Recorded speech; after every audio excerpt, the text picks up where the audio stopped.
My name is Mrinmoy Chakraborty. I am working as a electronics vocational trainer at Chourangi High School. My training provider name is Orion Edutech Private Limited. Today's topic is RAM, BIOS and PSU. First, we will discuss about RAM.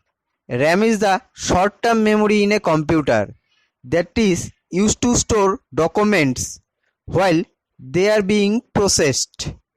It is available as a chip and is an IC soldered on the motherboard. RAM slots are present on the motherboard and provide slots for inserting RAM chips.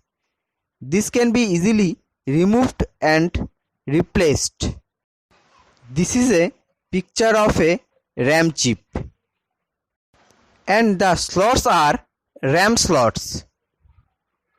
Second, we will discuss about BIOS.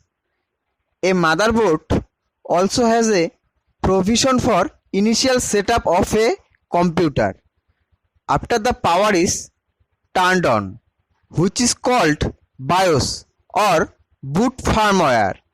The BIOS consists of a software code that gives a computer the basic instruction to start.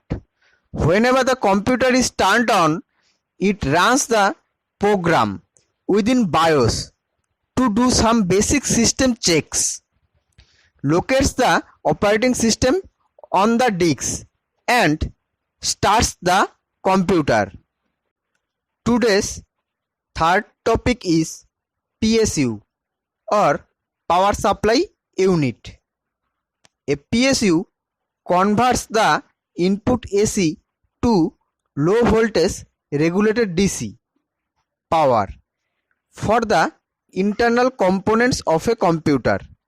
The most commonly used PSU in modern computer is switched mode power supply or SMPS. Now we will discuss about SMPS. And SMPS is also known as switching mode power supply, switch mode power supply, switched power supply or simply a switcher.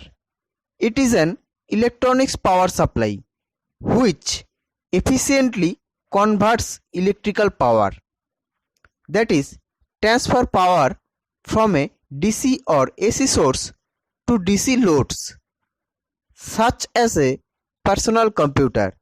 The conversion process of electrical power becomes more efficient with high input voltage and synchronous rectification. The following image shows an SMPS. The following figure shows the blocks diagram of a mains operated AC/DC SMPS with output voltage regulation.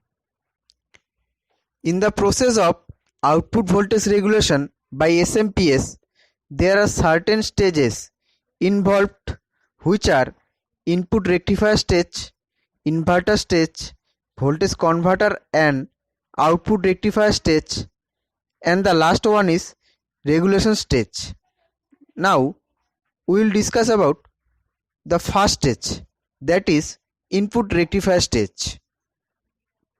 This is the first stage of voltage regulation known as rectification. In this stage, an AC input is converted into DC. If the input is already in the form of DC, then there is no requirement of this stage. Now we will discuss about inverter stage. The second stage of voltage regulation converts the input DC, which comes either directly from the source or from the rectification stage, into AC. DC is converted into AC by passing it through a power oscillator. Third stage is voltage converter and output rectifier stage. The inverted AC should drive the primary winding of a transformer. If the output needs to be isolated from the input, this is turn makes the voltage higher or low to reach the desired output level on the secondary winding of the transformer. The AC output is rectified from the transformer if the desired output is DC. And the last stage is regulation. The output voltage is monitored by a feedback circuit and is compared with a reference voltage. An additional power supply is used because the feedback circuit needs power to function before it can generate it. Thanks for watching. Please like, share and subscribe.